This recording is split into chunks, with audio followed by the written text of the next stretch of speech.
Maintenant, on va s'ouvrir sur une partie en fait qui occupe les sessions 6 et 7, plus spécialement sur le discours de la presse spécialisée et des médias spécialisés dans les jeux vidéo, avec Boris Kriwicki qui ouvre les feux, puisque ça fait un moment qu'il travaille pour sa thèse sur la presse spécialisée et ses pratiquants par le biais d'entretiens qualitatifs, mais aussi d'analyse de corpus. Et aujourd'hui, il va se poser la question de la façon d'écrire en fait les tests de jeu, et d'essayer de voir un petit peu quelles sont les normes qui pèsent sur cette écriture et comment en fait ceux qui les rédigent contournent ou font face à ces normes avec toute une grande série de stratégies discursives. Merci. C'est très bien résumé. Merci Loïse. Merci aussi à Céline, David, Yannick, Isaac, Magali pour l'organisation de ce colloque fantastique. Je vais commencer sans tarder parce que j'ai plein de choses à dire et je ne voudrais pas déborder. Cette communication, elle va donc aborder les tests de jeux vidéo au prisme de la notion de l'angle journalistique.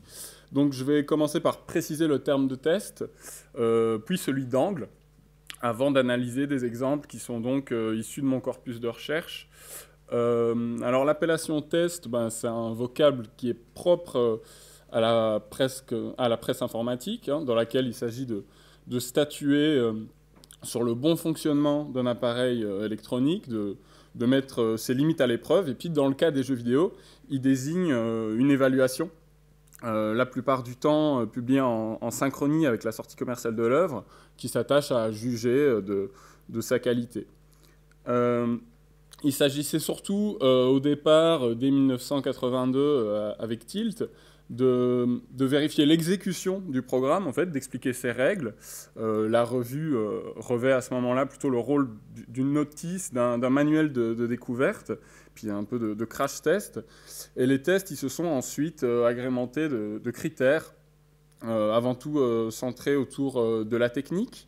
Là, je m'appuie sur plusieurs communications qui ont été faites à Ludopresse, le colloque Ludopresse à Liège en 2016. Donc, des critères techniques, les fameux graphismes, qui sont moteurs d'une presse qui n'a de cesse d'annoncer les lendemains qui chantent, comme dit Mathieu Triclot, et puis, c'est-à-dire promouvoir les évolutions technologiques futures du jeu vidéo.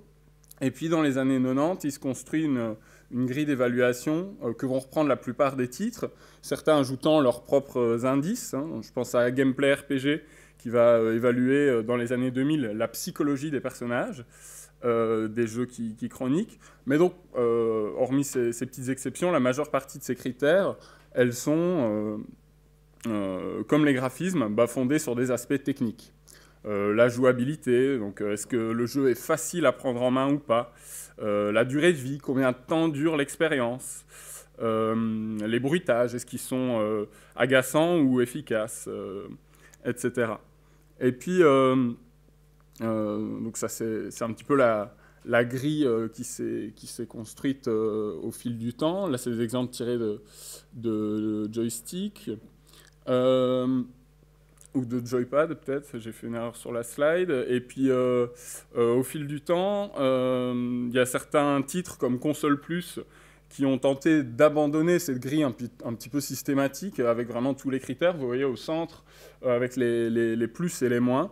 Et puis finalement, ils sont retournés en arrière quelques années plus tard.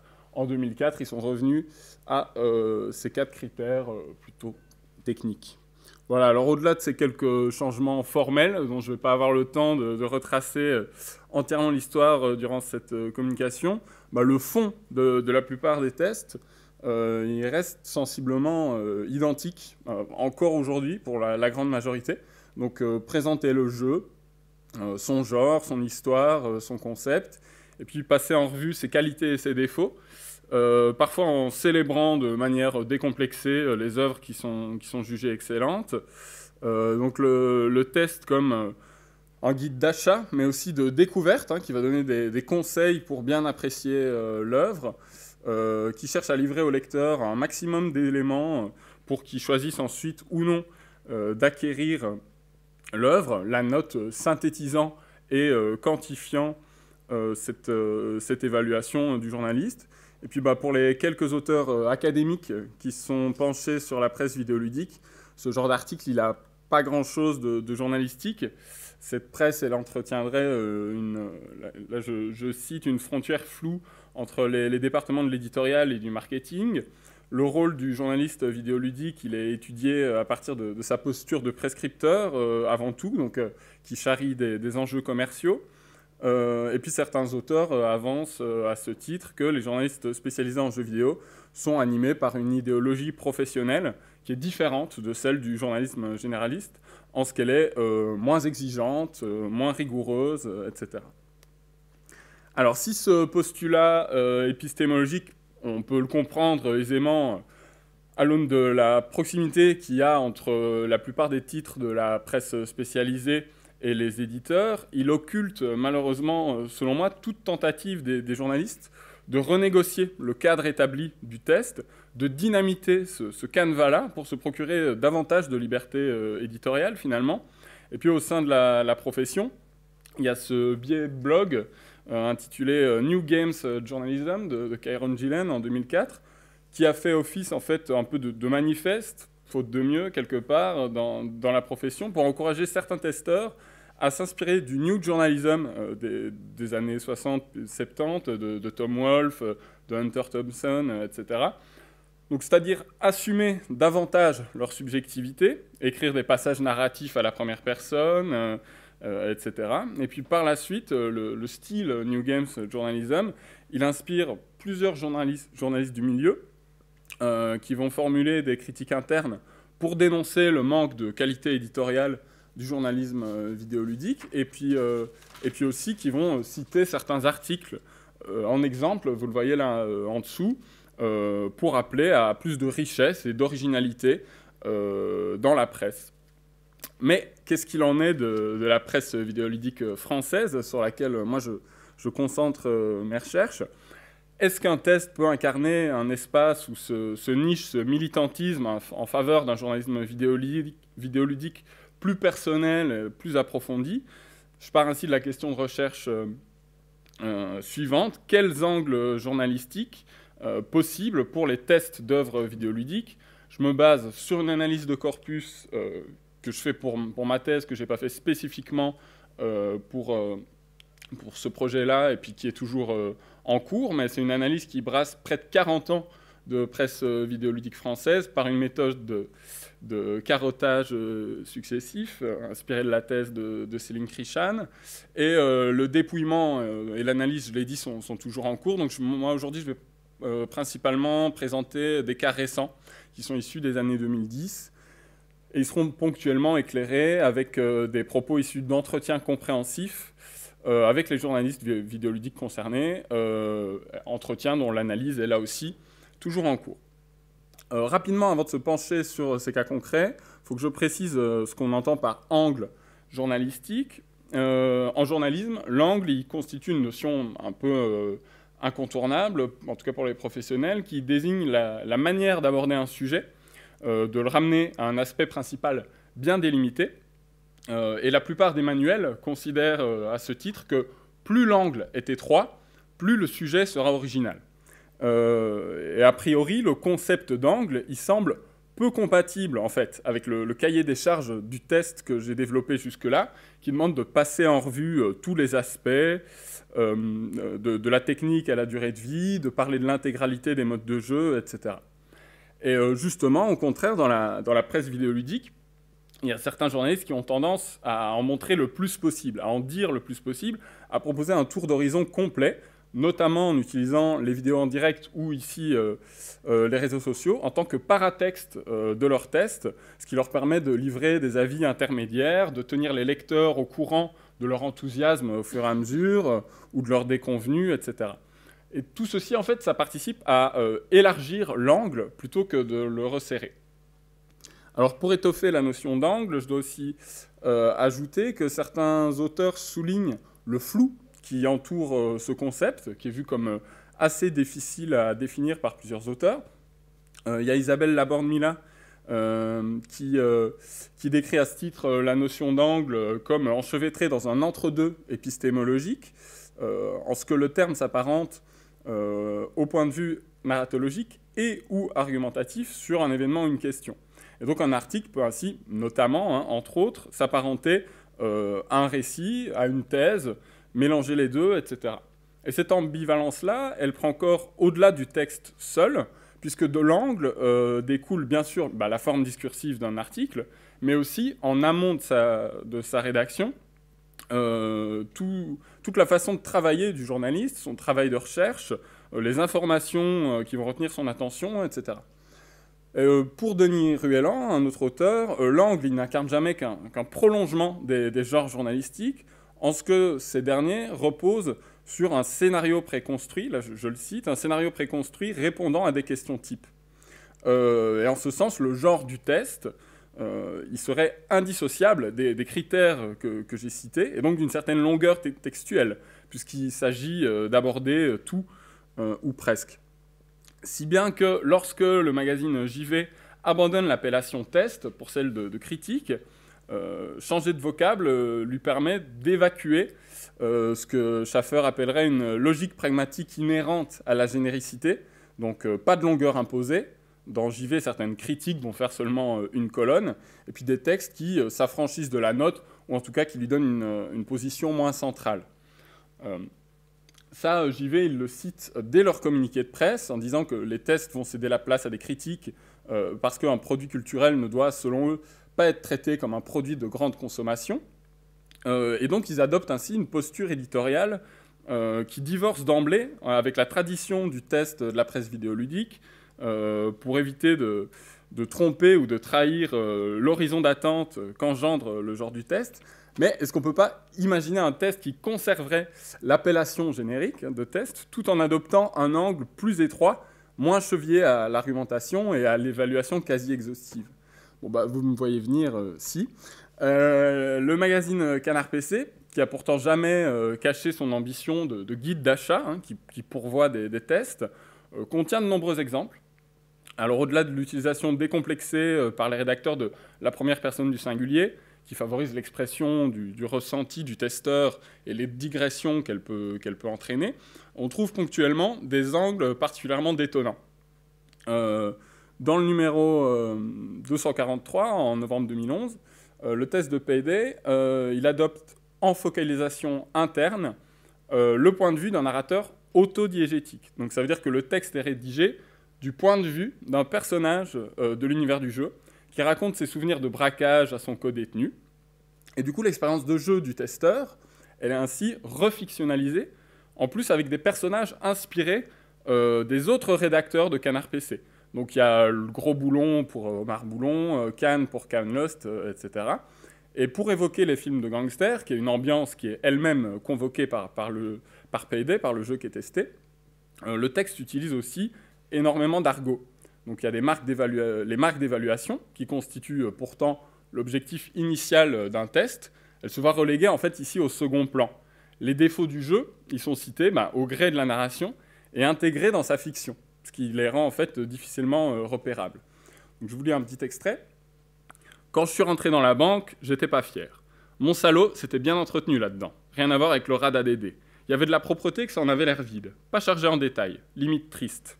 Enfin, si c'était pas beau, au moins on y voyait clair. Ce qui compte toujours pas mal au moment de défourailler. » Alors dans ce passage, Ambroise Garel, le testeur de Payday, il donne des informations sur le niveau de détail du jeu, ses qualités graphiques, qu'il déplore, puis tout en leur attribuant des vertus de lisibilité. Mais par rapport à la plupart des tests, celui de Payday ici, il n'isole pas ces marques d'évaluation dans des paragraphes dédiés, et ce qui n'a d'ailleurs pas plu à une majorité des lecteurs de Canard PC qui ne parvenaient pas à identifier des informations qu'ils jugent essentielles et qui font partie de leur horizon d'attente, finalement. Et si je reprends la polarisation épistémologique de l'angle qui était évoquée par Laborde-Mila quelques slides avant, dans cet exemple, Garel il a misé sur un angle narratif qui prime ici sur l'évaluatif. Et il y a de nombreux tests en fait, qui incluent la narration de séquences de gameplay pour retransmettre l'expérience de jeu du journaliste au lecteur. Mais souvent, ces narrations, elles sont cantonnées à des passages de quelques lignes, parfois en amorce du texte, d'autres fois en guise d'interlude, etc. Ici, la narration autodiégétique, elle traverse l'intégralité de l'article, en fait. Il y a juste l'encadré notre avis à la fin qui va reprendre la main, donc c'est un quart de colonne, et ce qui pose donc potentiellement des problèmes d'intelligibilité de l'argumentaire. J'avance sur un autre exemple issu de Canard PC, qui table cette fois sur le versant plus argumentatif de la notion. Dans le numéro 369, le test de Mario Odyssey par Pippo Mantis, qui annonce la couleur dès son chapeau, en disant que l'article il va non pas s'attacher à évaluer Mario Odyssey à l'aune des autres épisodes de la licence Mario, mais bien à la lumière des autres jeux auxquels le magazine Edge a mis 10 sur 10. Parce que Edge a mis 10 sur 10 à Mario Odyssey, et pour Pippo Mantis, c'est absurde, c'est complètement surnoté. Donc, il va essayer de démontrer par l'absurde que pour lui, la note est complètement exagérée. Et donc, il va démontrer ça en s'appuyant sur les autres jeux auxquels Edge a mis 10 sur 10. Et c'est d'autant plus absurde que ces jeux, ils n'ont rien à voir entre eux, en fait. Ils sont issus de genres différents, diffusés sur des supports différents, parfois à des années d'écart. Donc, il y a Bayonetta, il y a Rock Band 3, il y a Grand Theft Auto 4.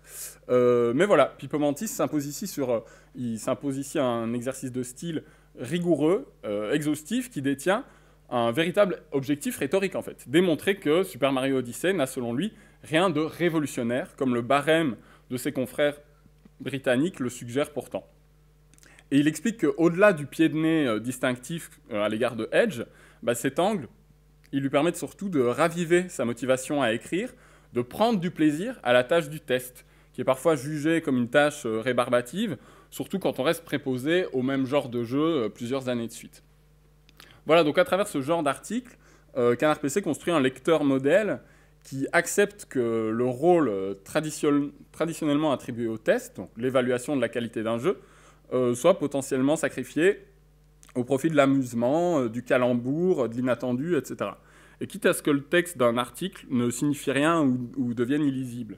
Je vais essayer d'aller vite là-dessus, mais je ne pouvais pas résister à l'idée de vous montrer ça. On quitte un petit peu le test pur pour avoir respectivement une news tout à gauche, une preview au centre et tout de même un test à droite. Voilà, où là pour un colloque sur le langage, il fallait que je mette ces exemples. Donc dans ce cas-ci, il y a des articles qui sont absolument volontairement illisibles et qui vont mettre des onomatopées à la place de l'information, où on va jouer avec le graphisme pour rendre le texte impossible à lire. Et dans ces cas-ci, surtout dans celui de gauche et celui au centre, jouer avec le langage, ça permet de se rendre volontairement incompréhensible pour mieux souligner et représenter l'absence d'apport informatif de la presse et le pallier par une forme de détachement et de distanciation des faits bruts. Ce que me dit le rédacteur en chef de Canard PC, c'est « On sait très bien qu'il nous est impossible de concurrencer le web sur la fraîcheur, donc pour nous, ce qui compte, c'est la blague. » Donc pour fournir une valeur ajoutée à ses lecteurs, une raison de continuer à les lire, Canard PC mise sur l'humour plus que sur l'information et affiche par le langage leur refus de s'exprimer explicitement à propos d'œuvres qui jugent soit peu intéressantes à traiter ou en tout cas sur lesquelles eux n'ont pas grand-chose de plus à ajouter que ce qui a déjà été dit avant leur publication. Voilà, je vais finir avec un exemple issu d'une autre publication de Pixel. Donc le test de Sekiro, est-ce que c'est un test? On va y revenir après, mais par Corentin Lamy, qui contourne également ce cheminement classique, avec la nuance que le journaliste a adapté son angle, non pas parce qu'il n'avait rien à dire du jeu, mais parce que la progression lui a semblé tellement difficile qu'il n'est pas parvenu à voir assez, à terminer le jeu pour pouvoir traiter le sujet comme il aurait pu le faire de manière classique. Donc, en conséquence, Corentin Lamy, qu'est-ce qu'il a fait? Il a interrogé ses confrères journalistes pour tenter de déterminer si Sekiro était trop difficile ou pas. Donc voilà, il a passé des coups de fil aux autres journalistes qui avaient testé Sekiro et avec cette question, est-ce que ce jeu est trop difficile? Est-ce qu'il s'agit d'un test? Corentin Lamy, il n'a pas terminé le jeu et il ne passe pas en revue les critères habituels comme on le ferait normalement.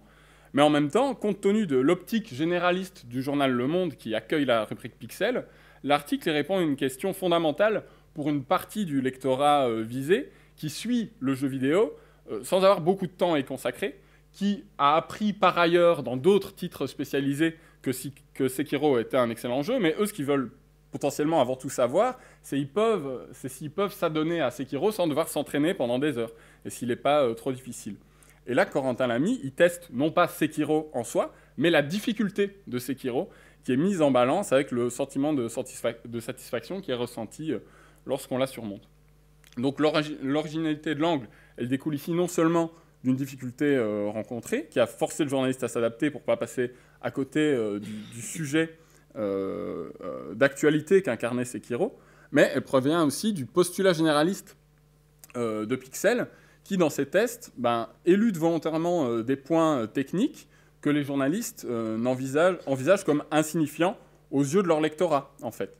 Et le lecteur modèle que bâtit Pixel, il a, par exemple, pas à cœur la fluidité d'un jeu vidéo, ou en tout cas pas de manière hyper pointue et précise, comme le montre ici un échange à propos du jeu Crash Team Racing Nitro Fueled. Tout comme ce lecteur modèle, il attache peu d'importance à la note, en tout cas au sens classique qu'on attribue d'habitude à la note, puisque celles qui sont attribuées par Pixel sont toujours délirantes et pas quantifiées, quoi. Il privilégie l'humour à la quantification évaluative et à la sérieuse hiérarchie des œuvres que cette quantification implique, puisque William Oduro rappelle sur Twitter, ça a un peu sauté de la slide, mais que toutes leurs notes sont des parodies de notes. Voilà, donc là où la presse spécialisée est parfois vue comme un espace où le jargon règne en maître et puis où les spécialistes parlent aux spécialistes, ce genre d'exercice de style, il élargit significativement les possibles langagiers et le lexique qui est lié au jeu vidéo et à sa caractérisation.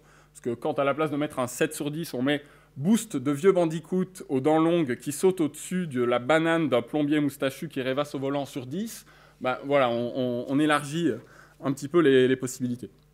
Je passe là-dessus, je ne vais pas avoir le temps, puis je vais conclure. Alors, qu'est-ce qui rassemble ces différents angles qui aboutissent chacun à des formes discursives très différentes? Il me semble qu'on peut toujours déceler dans ces articles une forme de résistance en ce qui détourne volontairement un cadre générique qui est établi, qui constitue, dans l'univers plutôt formaté de la presse spécialisée, une prise de risque de s'éloigner de ce cadre, puisque, comme on l'a vu avec le test de PD, on peut prendre le risque d'être rappelé à l'ordre par les lecteurs. Et puis, pour reprendre la pensée de Michel de Certeau, encore lui, mais qui est fréquemment utilisé aussi pour théoriser les pratiques journalistiques, on pourrait envisager l'élaboration d'angles originaux comme autant de tactiques des journalistes spécialisés, donc notamment face aux stratégies de l'industrie du jeu vidéo, qui autonomise de plus en plus sa communication. Et ainsi, selon les cas de figure, cette résistance, elle peut s'opérer à l'égard de la communication officielle, refuser de passer les plats, contre la redondance du processus de test, qui, lorsqu'il n'est pas occasionnellement dynamité par un angle original, peut déboucher sur une structure machinique, ou enfin, cette résistance, elle peut combattre une injonction implicite à tout aborder, à décortiquer chaque élément d'une œuvre. Et à ce titre, il y a plusieurs rédactions spécialisées qui défendent aujourd'hui publiquement l'idée que leurs journalistes non seulement ne peuvent, mais ne veulent plus tout tester face à l'amoncellement croissant de sorties.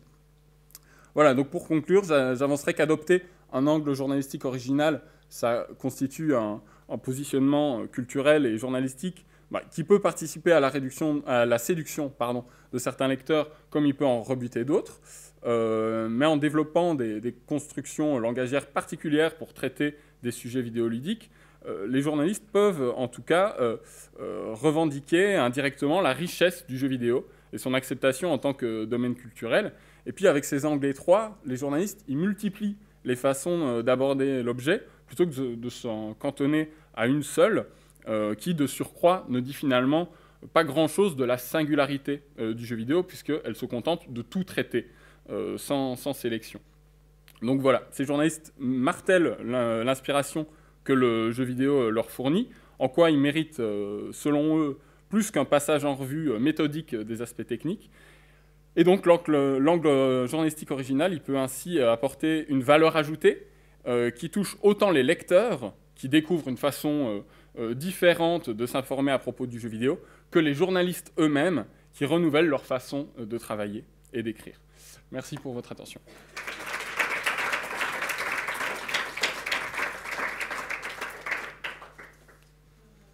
On a le temps pour 3 questions.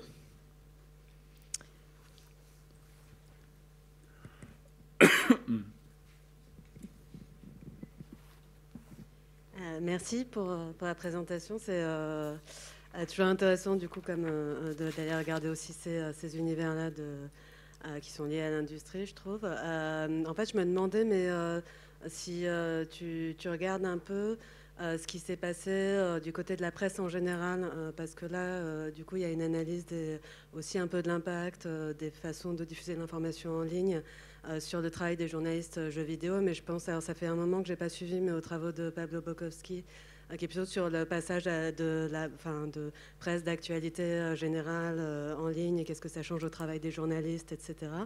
Donc à tous les travaux qui sont aussi autour de gens comme Sylvain Parasi, mais qui travaillent plutôt sur le journalisme de données. Ouais, je connais bien. Donc, en fait, finalement, ce qui permettrait de dire qu'est-ce qui est spécifique à la presse vidéoludique par rapport à, je ne sais pas ce qui se passe dans d'autres domaines, en fait. Qu'est-ce qui est des évolutions qui vont concerner l'ensemble de la presse et des manières de communiquer, et notamment des critiques, en fait, sur le domaine et qu'est-ce qui est spécifique à la presse vidéoludique. Bah, là où je ne vais pas trop t'aider, c'est que moi j'essaye de défendre justement la presse spécialisée comme pas tellement éloignée de ça, du reste du journalisme en général, puis j'essaye de développer un peu une transversalité. Mais ce qui est intéressant, et j'en parle dans ma thèse qui sortira un jour, c'est toute la question des modèles économiques. Et moi j'ai essayé de faire du coup cette démarche d'interroger toute la proximité de la presse généraliste, enfin de tous ces discours sur le renouvellement qu'a insufflé le web, les changements dans la façon de travailler et tout ça. Donc effectivement, moi j'ai beaucoup consulté des sources ethnographiques vraiment dans les rédactions, etc. Et ça m'a très intéressé. Puis du coup, j'ai pu établir plein de parallèles pour montrer en quoi finalement il y avait pas tant d'éléments spécifiques que ça dans la presse vidéoludique, qu'il y avait plein de logiques qui se recoupaient. Et ça m'a intéressé, ça m'a donné une bonne impulsion théorique, un bon cadrage épistémologique pour la suite. Néanmoins, traditionnellement, ce qu'on répond par rapport à la spécificité de la presse vidéoludique, c'est son lien très très fort avec l'industrie. Et c'est justement souvent pour ça qu'elle est critiquée. Et dans le peu de littérature académique qu'il y a sur la presse vidéoludique, c'est ça qui revient énormément. Et ça, je considère que c'est un petit peu acquis, qu'il y a déjà quelques chercheurs qui se sont penchés dessus. Et donc moi, je n'ai pas envie de réinsister là-dessus. Donc je dis que ça existe, etc. Et de toute façon, c'est présent dans les discours, plutôt dans le vécu des journalistes avec qui je discute en entretien, etc. Et moi, du coup, je suis plus dans une perspective qualitative de comprendre en quoi, finalement, il y a aussi une forme de journalisme d'enquête dans la presse vidéoludique, en tout cas en quoi c'est possible, même si c'est minoritaire. Et voilà. Et c'est évidemment lié à tout ce cheminement des modèles économiques qui font qu'on doit remontrer, se rebattre pour une valeur ajoutée, etc. Et ça, effectivement, on observe ça dans la presse de manière assez générale. Richesse des données mobilisées par Boris, on a le temps pour une question.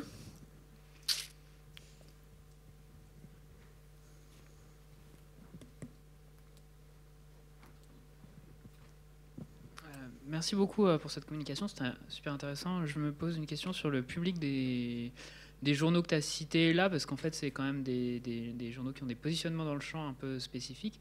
Donc, est-ce que tu examines un peu systématiquement la façon dont, justement, ces angles, ils dépendent aussi de leur position dans un espace, de la presse vidéoludique, spécialisée ou non, mais qui est, voilà... diversifié, enfin voilà, et puis plus généralement en fait, est-ce que tu as des données sur la lecture de cette presse aujourd'hui concrètement, qui continue de la lire, et j'en viens du coup à ma deuxième question, qui est que en fait quand moi j'ai étudié les publics de stream de jeux vidéo et beaucoup me disent chez les joueurs, chez les spectateurs que j'ai interrogés, qu'en fait aujourd'hui le stream c'est leur principale source de critique. C'est-à-dire c'est leur principale source pour se faire une idée des jeux qu'ils vont acheter ou non. Et donc du coup, c'est devenu en fait un concurrent direct de la presse. Et est-ce que tu constates ça, et à quel point est-ce que on peut penser que des formes de repositionnement de la presse viennent aussi du fait que en fait leur public historique ne les lit, enfin en tout cas que le public est en train de muter.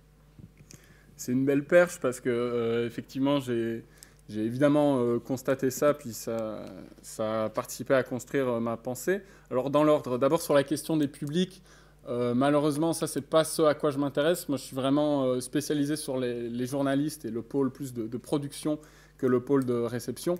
Maintenant évidemment c'est lié dans une forme et c'est pour ça que mais moi je préfère me concentrer sur comment la représentation que les journalistes ont de leur public influence leur construction. C'est pour ça que j'utilise le concept de lecteur modèle, mais je ne cherche pas à vérifier si cette construction des journalistes, elle est liée à un public effectif, s'ils ont raison de penser ça, de projeter leur lectorat comme ça, ou non. Ça serait intéressant, hein, mais on ne peut pas tout faire, malheureusement.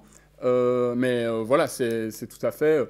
par exemple, dans mon entretien avec Corentin Lamy, il me parle des 3 cercles de pixels, donc les 3 qui sont un peu les 3 cercles de lectorat imaginaires auxquels ils se réfèrent quand ils écrivent leur article, et comment ces cercles sont plus ou moins connaisseurs en matière de jeux vidéo. Et donc voilà, quand ils écrivent un article très pointu, ils réfléchissent plus au 3e cercle, et puis parfois ils sont sur des optiques plus grand public et ils sont sur le 1er cercle. Pour le côté avec le stream, effectivement, j'ai tout à fait remarqué ça. Encore une fois, il y a tout un passage de ça sur ça dans ma thèse à paraître. Et donc, j'ai une hypothèse que j'ai appelée le rôle adaptatif des journalistes.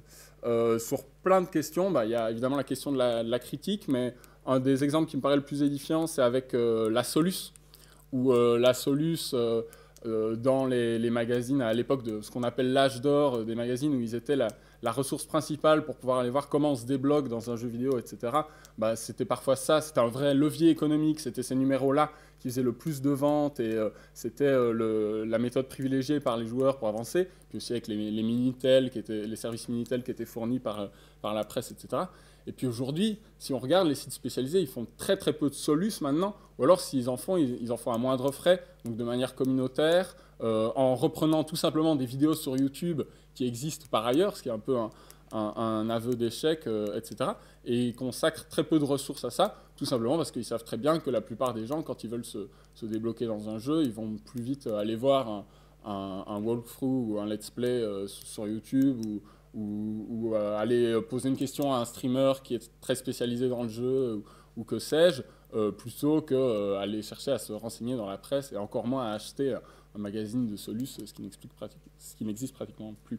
Et effectivement, pour les tests, c'est un peu la même dynamique. Je termine rapidement, et je pense que cette question de la valeur ajoutée de l'angle original, qui reste minoritaire mais qui existe comme on l'a vu, elle vient aussi de ça, de cette dynamique-là, du fait que pour s'informer sur les jeux de manière totale, on peut aller regarder une partie et sélectionner les moments qui nous intéressent, etc. Et du coup, aux journalistes de réaffirmer leur valeur ajoutée et l'intérêt de leur papier, quoi. Merci beaucoup, Boris.